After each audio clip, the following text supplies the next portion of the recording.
Father, please hear my words and find favor. Okay, America, it's a pretty important episode.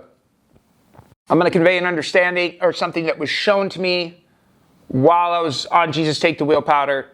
Something I always kind of knew, or I naturally did actually. And I want to share, I'm going to have to share a few stories. And I'm going to tell you how how I became a certain way and things that happened to me and then things that were shown to me. Okay? So the first thing, I got to give a shout out to my father. Because, when I was real young, before I was 5, my parents split up when I was 5 years old. I remember being like 4 years old, 5 years old, and we were getting groceries with my dad. We had a bunch of groceries. We put them in the back of the car. My dad went to go put the car, he had the back of the car open. And all the groceries were out right there, and we had to go put the cart away. It was 100 feet away. There was a bunch of homeless people that were right next to the car. And as we started to go put the cart back, I tugged on my dad's shirt, and I said, Dad, they're going to steal our groceries. I seen him looking. And he looked at me, and he stopped, and he said, Daniel, if they steal our groceries, they need them a lot more than we do. And I just sat there at 4 years old. See, this is the power of things that your fathers can tell you. It ain't like your mom telling you, especially when you're a boy. It's like, it can change your whole life. So I was like, and I looked back at them and I seen them homeless. And I was like, you're right. They would need them more than us. If they did take them, it would be okay. We'd figure it out. They need them more than us. I had a huge, profound effect on my worldview. Just one little thing my dad told me. It's kind of importance of having your dad around. Love you, Pops. Love you. Another time was my parents were already split up. I was like 7 or 8. My dad didn't have much money. Obviously, inflationary environment probably caused from, the modern era of technology and people that actually just work hard being less valuable because of technology. But we'll get into that in a different episode. But obviously, my dad was an electrician. Wasn't a software engineer. And so he had an old Gremlin. My dad, he had a drinking problem. He drank a lot. Yeah, he's an excellent driver, but he rarely drove sober. Let's just say that. Not saying it's right, but he rolled up on us. It was around Christmas time. And he didn't have much money for a bunch of nice gifts for us. But what he did have in the back seat of the car when he picked me and my brother up was a Santa outfit and 2 elf outfits. And some juggling balls and some balloons. I said, what are we going to go do? It's like picking us up around Christmas time. He said, we're going to the children's hospital. Or no, he didn't tell me that, actually. I realized that when we pulled into the parking lot. In the parking lot, I got dressed in the elf outfit. He got dressed. Now he smells like, there's rum. He smells like rum. I'm not going to lie. My dad often smelled like, his breath often smelled like rum. Love you, Dad. So he goes straight into this thing. My dad could talk his way into anywhere. We never paid for a concert. He would just have a security jacket in the car and he'd just put it on and talk our way through the exit. Throw us over the fence or something, because didn't have a lot of money. I know it's not right, but you could just get in anywhere, right? So he takes us inside this hospital and he talks his way past the front gate, or through the front desk. And where are we going? We're going to the children's cancer ward.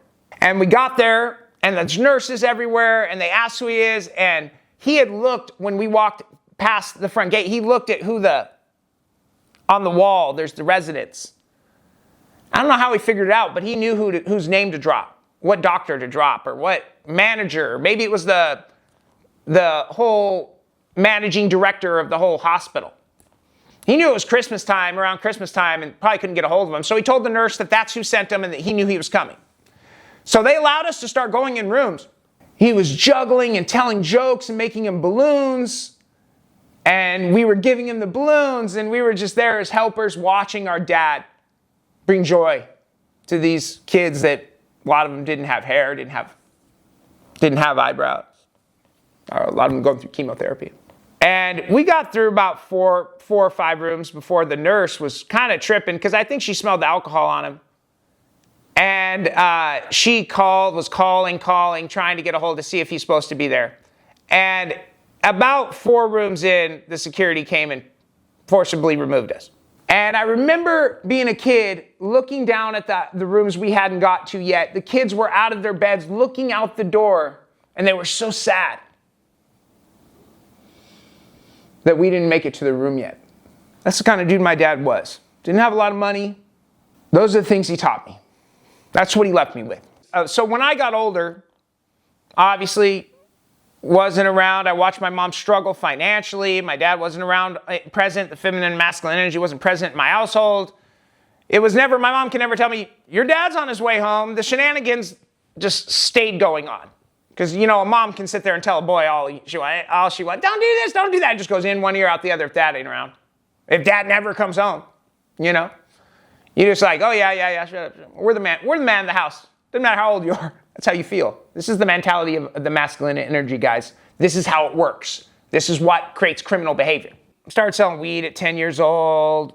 Started growing weed by 16. I don't know, about late 16, early 17, I moved out of my mom's house because she had met my stepdad when I was 14. I moved to Norco, and he was doing really well. I was taking care of my mom. I didn't want to continue selling weed. I already had the demons from not having my dad present and not having any rules or any kind of structure when I was younger. The demons already had taken hold. My stepdad is an amazing person. There's nothing he could have done at that point. I mean, Jesus take the wheel powder is illegal, right? He didn't know about that because it's illegal. You know, he couldn't even... What's he going to do? Best for me just to bounce, okay? As I was getting healed, during the Jesus Take the Wheel powder, things started flashing before my eyes. Like, God was showing me what the real currency of eternity of this simulation, of this divine spiritual development sandbox really is. I had a bunch of things I had done flash before my eyes. You know, either Polaroids or pictures, little clips of your life. No, it's just a regular day. I'm just, you know, feeding my candida. It was craving some sugar. And I'm walking out of the place and I see two guys frantically trying to work on an old red Bronco. And they have the hood up and they are stressed out. These dudes look like, I could tell right away from their haircuts and their build, they were Marines of some sort. I ain't got nothing to do. It's not like I got a job, you know, like I'm my own boss. I'm just sitting there eating the frozen yogurt. And I go, what's up, man? What's going on? Because they looked really frantic. They told me that they went to a hotel just close by there on Magnolia, and they had met some girls and they stole their wallet. And that they were Marines and they were supposed to check in at Los Alamitos.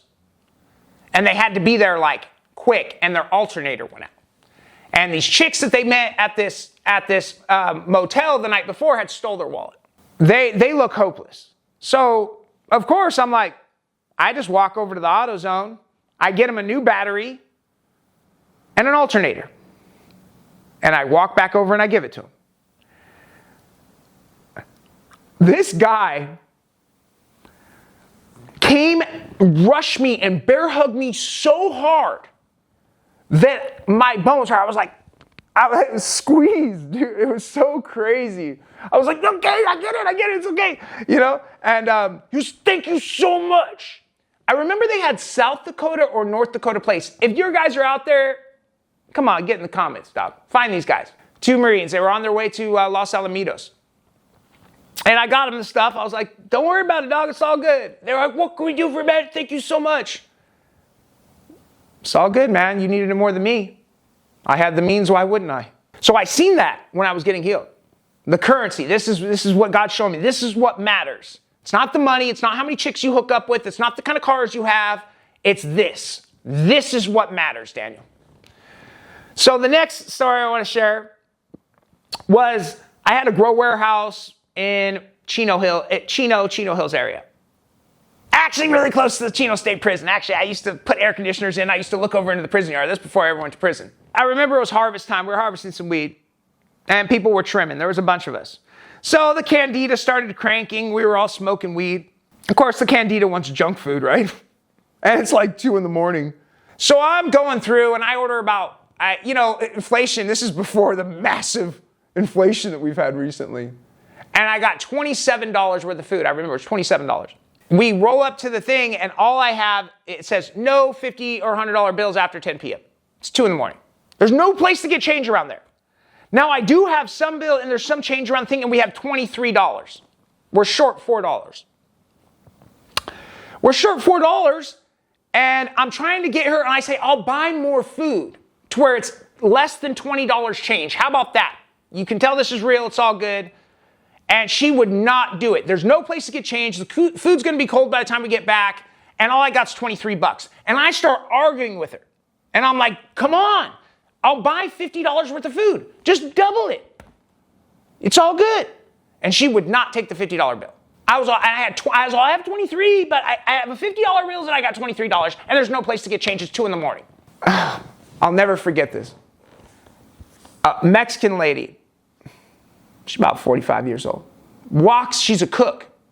Midnight shift at Del Taco. Walks out of the back, hears the arguing, has her wallet in her hand, and says, I'll give him the $4. I looked at my friend in the passenger seat, and I was like, do you believe this? And now, mind you, America, I have like $20,000 in the glove compartment that I made that day. From selling, forgive me, I know it wasn't, I'm sorry, but it's the truth. And, because it was harvest time, right? It was harvest time. It's not like it was like that all the time, but we just harvested. So I was flush with cash. And I stopped and I said, you would do that for me. You would give me $4. You would do that for me. And she goes, yeah, why not? It's the right thing to do. This is 3 or 4 weeks before Christmas as well. And she gave the $4 and I pulled out $400 or $500 out of my center console and I go, this is for you. And she just won't take it at first until I pull out the rest of the money and go, lady, I made this today. Trust me, take it. And I put it back and she took it. She grabbed the money and she started crying. And she said, I'm a single mom and I'm going to buy Christmas gifts for my kids with this. I cherish that memory. I made a lot of money doing bullshit my whole life. This and that. Lost most of it. Blow it. Get it taken away. Go to jail. I made a lot of money doing bullshit. That was some of the best money I've ever spent in my life. I'll never forget that. Because I thought of my mom that would struggle to pay for Christmas gifts.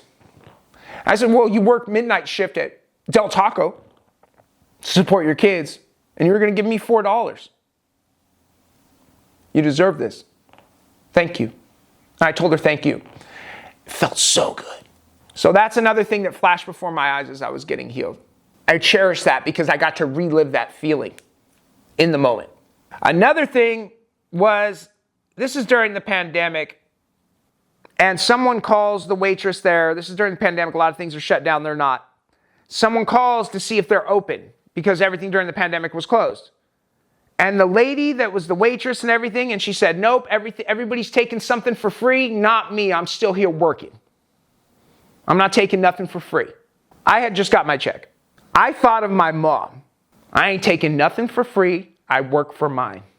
That's what we do. That's my mom. So what I did was I left her $100. It might have been $100, might have been $200. I don't remember how much I left her. I said, do you have a pen? And she gave me a pen before I put down the money. And I wrote on a napkin, thank you so much for not taking something for free. This is the stuff I was being shown. He was showing me. Now, those are just 3 stories. Man, I've seen kids in less than favorable conditions because I've seen a lot of suffering. Less than favorable conditions with drug addict parents. I've took them to Walmart, let them get whatever they want. I've probably done that 10 times. And I have my dad to thank for that. Because he told me when I was young, if they need it more than you and you got the ability, it's nothing. That's how I've lived my life. Even though Daniel 1.0, with all his faults, and he had a lot of them, that's the kind of person he was. Ask anybody that knows him. The thousands of people that met me. They'll all tell you the same thing. Now, after I'm healed, I started to recognize this because I was shown this. This is what matters. Not how much money you get, not this. So I know what God's going to add. How many people did you heal? How many people did you cower at all when you looked at the face of pure evil? No, Father, I didn't. Did you try to get money when you sent the message that I sent you with? Did you try to get money? Did you try to profit from it? No, Father, I didn't. That's going to be my answer to my Father. And I will stand before him. So after I've been healed, I've been noticing that same feeling. Because obviously I relived those feelings as they were being shown to me when I was getting my operating system reinstalled. So I notice I get these feelings. Now, I wasn't able to enjoy the moments with my son. My son was only 3 months when we came to, and he was in the next room while I was getting my operating system reinstalled with the Jesus Take the Wheel powder. And afterwards, we're here, and I'm spending these moments with them, and I get that same feeling. The moments when you are free from the demons. You can't really enjoy these moments when you have candida demon, when you're craving for food, when you can't stop looking at these things, when you have the dopamine demon, when you have the drug addiction demon, when you have the childhood trauma demon. You cannot get this money, this currency of eternity, when you hold your kids. But once you are cured of it, you can hold your child and be grateful for every second of it. You can be so present. The money that I value is the currency of eternity that was shown to be by my Father. This is what matters. This is a spiritual development sandbox. You are in a simulation. A simulation, a quantum simulation that was created by our Father in heaven to spiritually develop. And right now he's testing the server that rises in the sky. That's what's emitting it. He's testing it for high concurrency. There's a lot of sessions that are instantiated inside of this simulation right now, and he's seeing who causes thread contention. It's the main event loop. I don't know if any Python engineers out there, the main event loop is the sun. This is a simulation, guys. This is a video game. He's testing us. What are you going to do with your time here? Are you going to care about money, status? Are you not going to care about walking past people on the streets that are suffering? That's the question I pose to you, America. Because the currency of eternity is compassion. It's empathy. It's understanding. So that's all I got for you on the currency of eternity. Pretty important episode. It's been a wild ride. Here we go again. As always, on the book of Daniel, we ask for a prayer for the safety of me and my family because I'm going to call a lot of people out. God told me to come in flipping tables. Just like he did. He said, my son, come on, flip tables. Call them all out. So that's what I'm here doing. He told me to do it. I'm not doing it for money. I'm just doing it. So if I could get a prayer for the safety of me and my family, it'd be highly appreciated. And of course, we always give a prayer to the people still suffering in the streets.